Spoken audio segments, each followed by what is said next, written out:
Hello YouTubers, today we are working on the neutral safety switch and backup light indicator switch for our 76 Bicentennial Eldorado. We noticed when we took it off the trailer the backup lights weren't working and we had to figure out why. Traced it down to the neutral safety switch.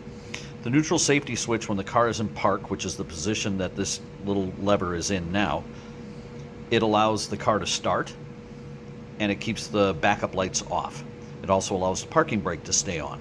You move it into reverse and it opens up the little vacuum lines and pops the parking brake off, turns on the reverse light, and it will not allow you to turn the ignition on while it's in reverse. Move it to neutral, backup lights go off, parking brake stays off, and it allows the car to start again. Put it in drive or low or any other gear and it kills the ignition so that you cannot start the car unless it's in either neutral or park.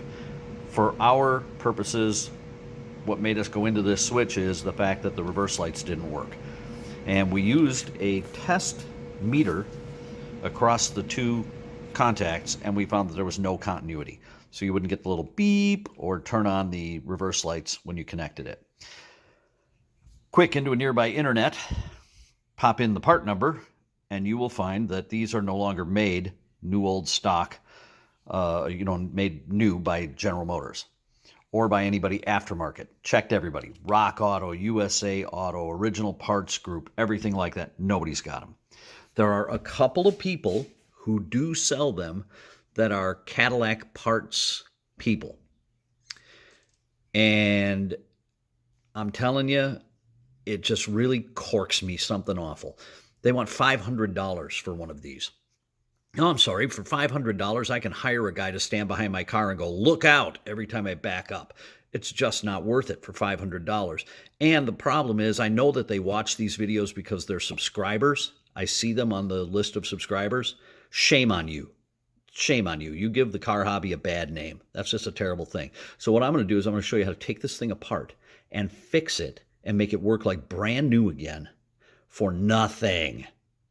And then you can save your $500. And if you're the people that are watching this that sell these things for $500, unsubscribe. Seriously, just go away. All right, let's take this thing apart and fix it.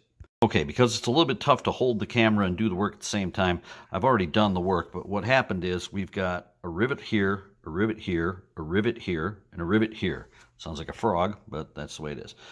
You take your drill bit, you gently drill out the rivets fall out, and you now have access to the back of this switch. Okay, with our back cover removed, and some of our old rivets here just to show you what it's going to look like when they're laying there. Those are going to throw away.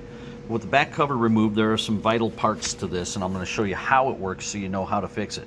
Now, this one's for a Cadillac. It's a little bit different than the one you're going to find on your Chevy or your Pontiac or Buick. This has a vacuum release for the parking brake, and that's what this is. Now, in that would be a couple of little springs. I took them out because they fly out when you move this thing for the video, but we'll show you how to fix that and how to fix the little rubber vacuum slot that goes in there that sometimes malfunctions and doesn't allow the parking brake to stay on at all. Okay, this is in the park position. And with it in the park position, this little vacuum line thing is allowing, there's a channel back there that sometimes doesn't work, and I'm going to show you how to fix that. And it allows the parking brake to stay in the locked position. When you move the car into reverse, it's just one notch over on your shift column, like this. The springs in here push down on this little guy. So there it is in the down position.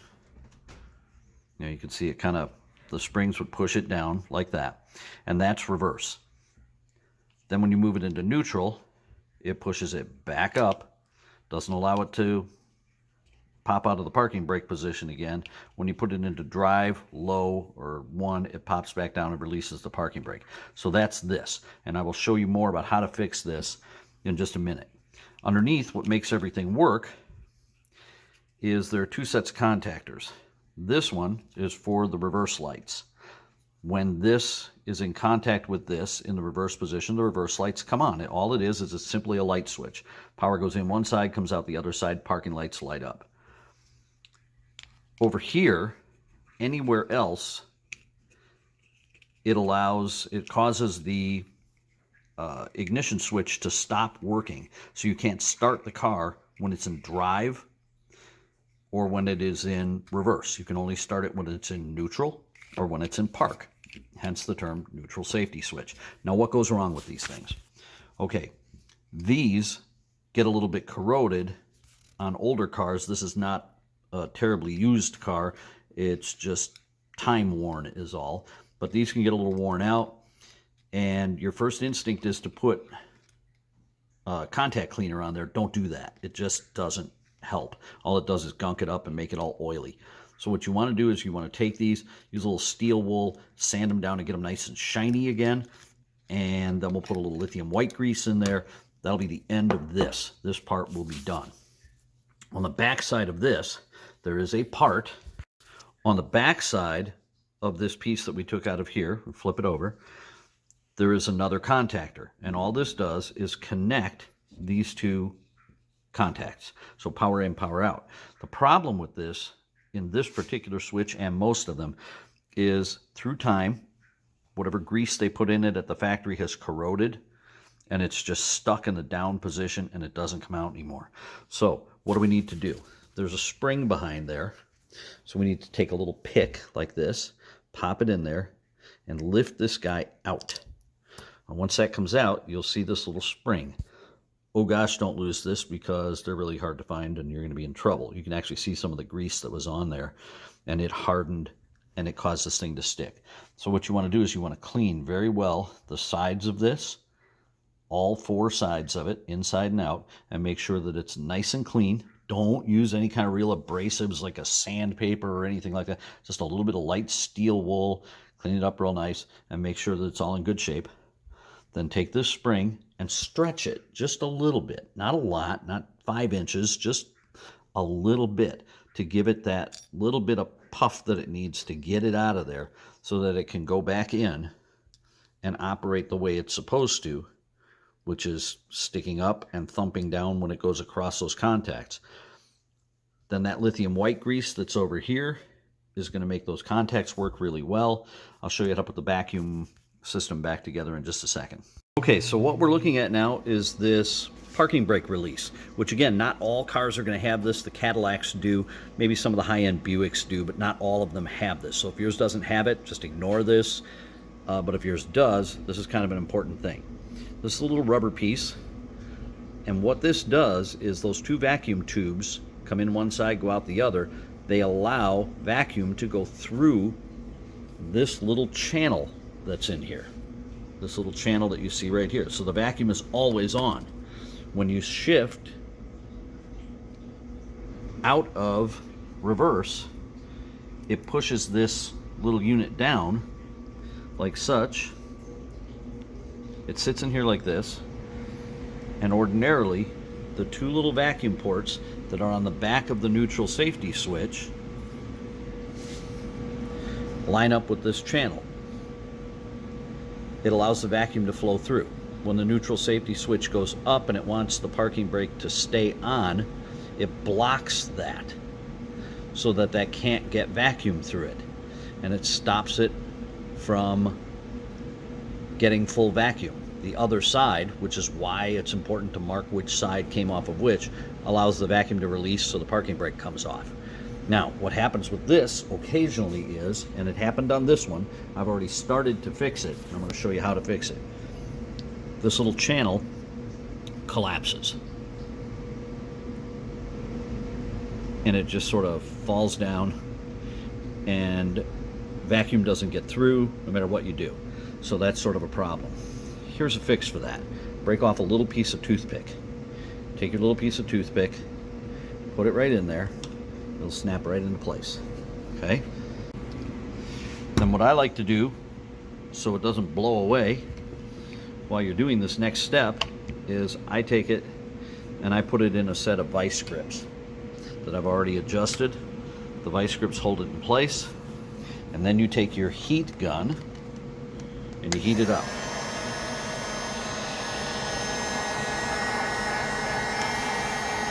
Get it to where it's nice and warm, very pliable, You don't want to overdo it because you don't want to melt it and make it never work again. But you just heat it up a little bit so it does what it's supposed to do. Now that it's nice and warm, you can actually smell that a little bit. Turn the heat gun off and let that sit and cool down. Don't use water to cool it down. Don't try to force the issue. Just be patient. Go find something else to do and let that thing cool down. Once it cools down, we'll show you how to put it back together. Okay, we've had this cool off and it's now back in there where it's supposed to go. It's got a nice groove in it that isn't all collapsed anymore. So that's ready to go. We've got our springs ready to go. Again, it's a little tough to assemble with a phone in one hand and parts in the other, so I'm going to assemble this, but let's remember that this now has a nice spring to it because we fixed that and lubricated it.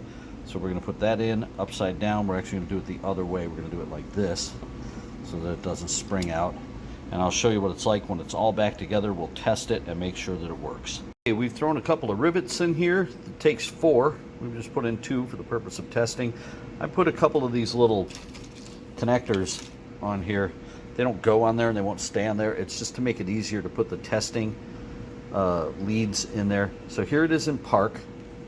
And here is our multimeter that will make a beeping sound when continuity is achieved. So here we are in park. We're about to move it into reverse.